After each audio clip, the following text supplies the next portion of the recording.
Você falou sobre presbítera na Bíblia. Isso, é porque a palavra... Onde está escrito lá? Ele fala aqui o seguinte: a única mulher que é chamada de apóstola, evoluindo já, porque o senhor falou, não tem o termo, agora tem.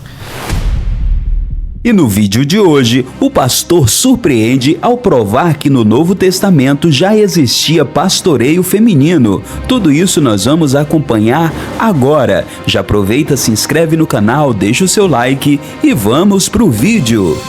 A palavra presbítera, né, e presbítero significa ancião. Então, quando a Bíblia fala, naquele texto mesmo que você usou, que as mulheres mais velhas, as anciãs, deveriam orientar.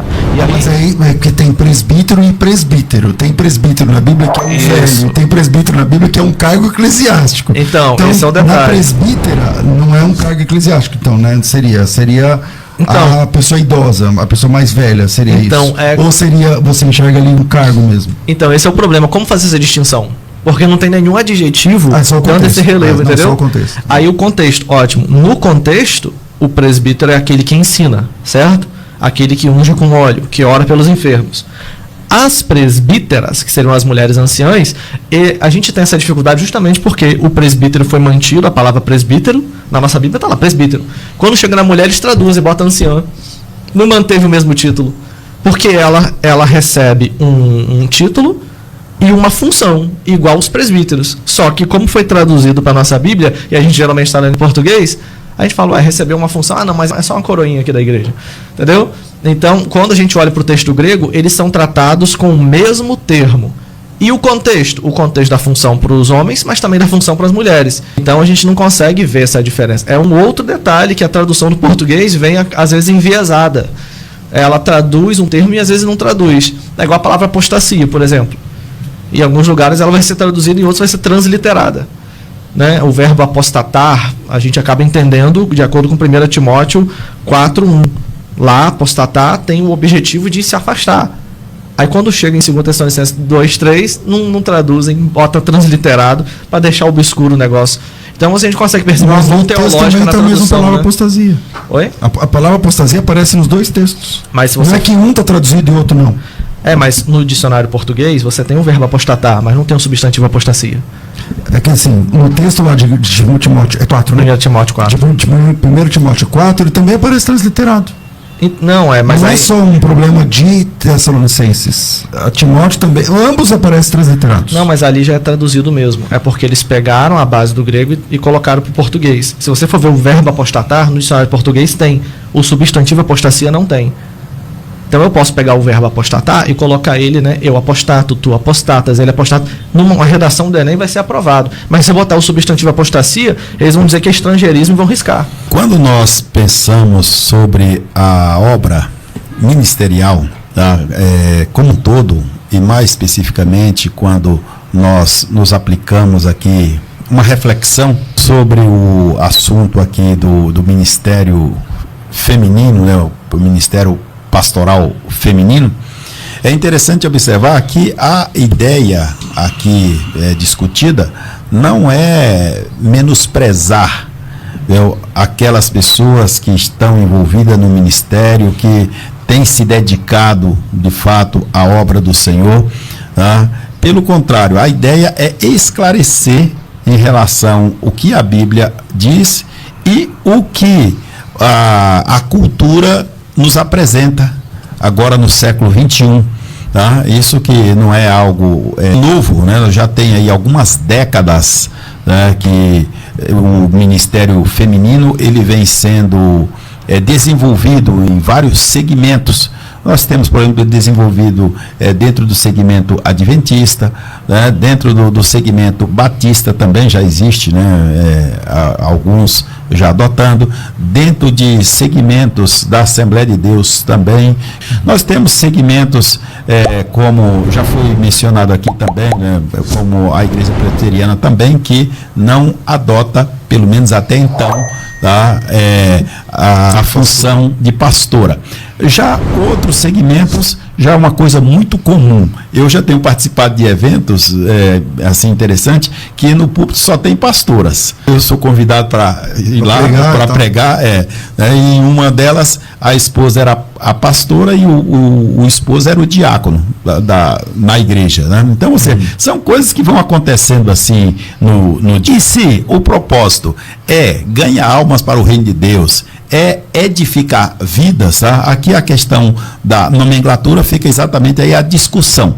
E, como disse, a questão é a fundamentação bíblica. No contexto histórico, isso não tem o que discutir hoje, né? Mas no contexto bíblico, cabe a discussão. Pastor Mateus. Vamos lá, gente. O que acontece? Eu vou tentar entrar em outro texto para a gente poder andar, né? Como eu já disse, o termo pastor ficou aqui no zero, porque o Senhor não reconhece a função de Priscila na igreja. As atividades que ela fez, que eu já mostrei aqui, ligada a Apolo, ligada a dar a própria cabeça, né, e também ligada a ser citada 3 vezes na frente, tudo isso para mim são 3 elementos. Quase que nenhum outro líder da igreja você tem com tantas características em torno dele, qualificando as atividades pastorais. Mas tudo bem. Isso aí, ao meu ver, já é um negacionismo. O Senhor não quer entrar nas 3 vezes, nem na cabeça e nem na questão do discipulado de Apolo. Mas tudo bem, entendendo que o Senhor negou isso, vamos para Romanos capítulo 16, verso 7. Está escrito assim, saudai a Andrônico e Júnias, meus parentes e companheiros de prisão, os quais são notáveis, epísemoi, entre os apóstolos. A palavra notáveis aqui, epísemoi, significa carimbado, reconhecido entre os apóstolos como um dos tais. E quem diz isso não sou eu não digo nada, eu só leio os outros, né? É o dicionário de Yale, né? O dicionário bíblico de Yale, que é o maior do mundo, tá bom? Escrito por Peter Lamb.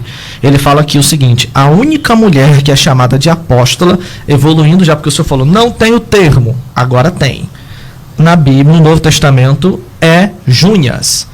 Aí se o senhor falar assim, não, mas Júnias não é um nome feminino. Aqui eles são tratados como um casal. Se não for feminino, já deu ruim pra gente. Mas a boa briga na academia se Júnias é homem ou mulher mesmo, né? Tem muitos estudiosos que é homem e muitos que defendem que é mulher, né? Para isso, eu trouxe aqui o ultraléxico, que ele traz, só essas pessoas concordando que é mulher, tá? O Strong, Thayer, Vine, Swanson, Kittel, Ravés, Palavra-chave, Delgado, Tug, Ortiz, Tamés, a Bíblia Plenitude, Baker e Vidal.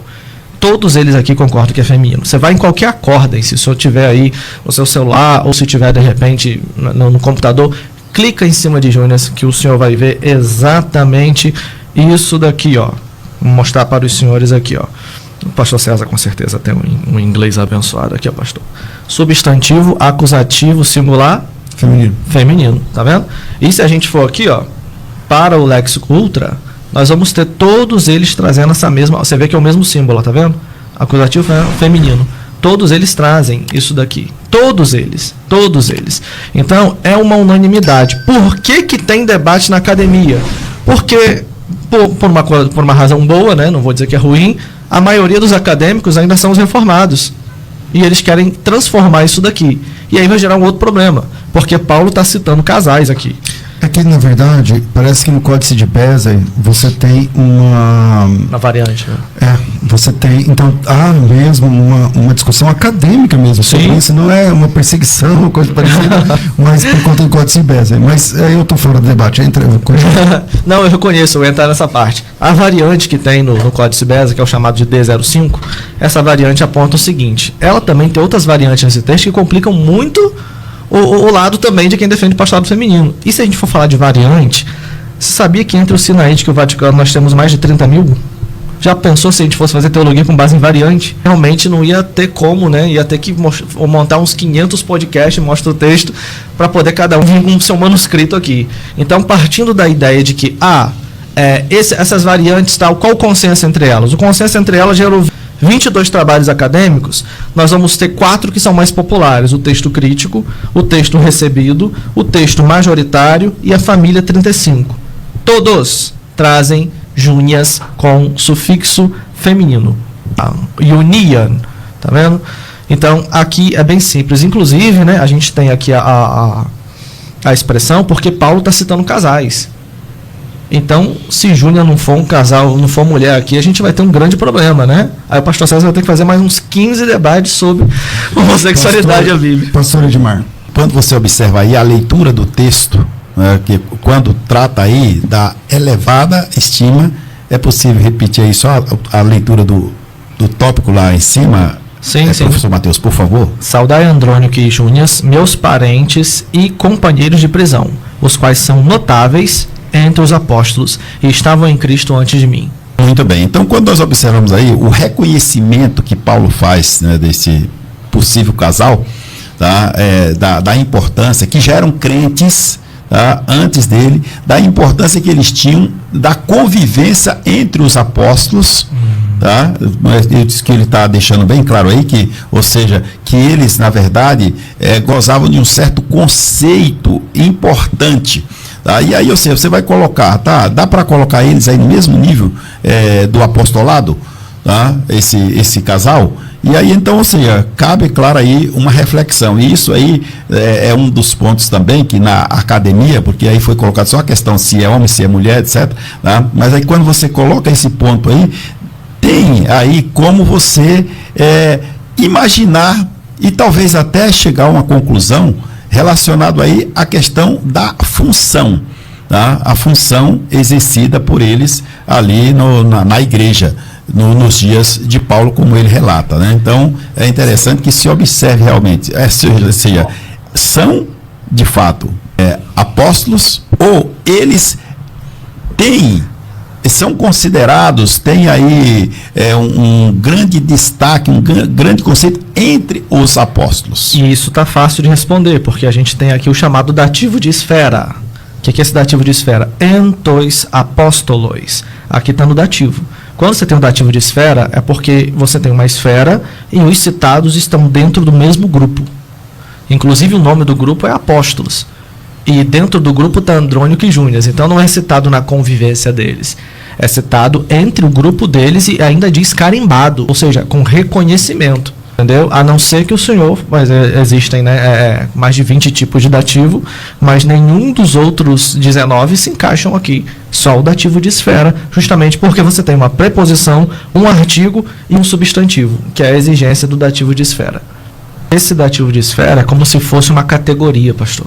Entendeu? Por exemplo, eu chego e digo assim, os debatedores, supõe-se que todo mundo que está ali debate. Os pastores, saúdo os pastores, eu estou saudando uma classe, um grupo, uma esfera, entendeu? Então, diante do dativo de esfera, da regra com que Paulo constrói, inclusive Paulo raramente coloca dativo de esfera na palavra apóstolo. Eu fui ver as outras vezes que ele cita, ele raramente cita apóstolos.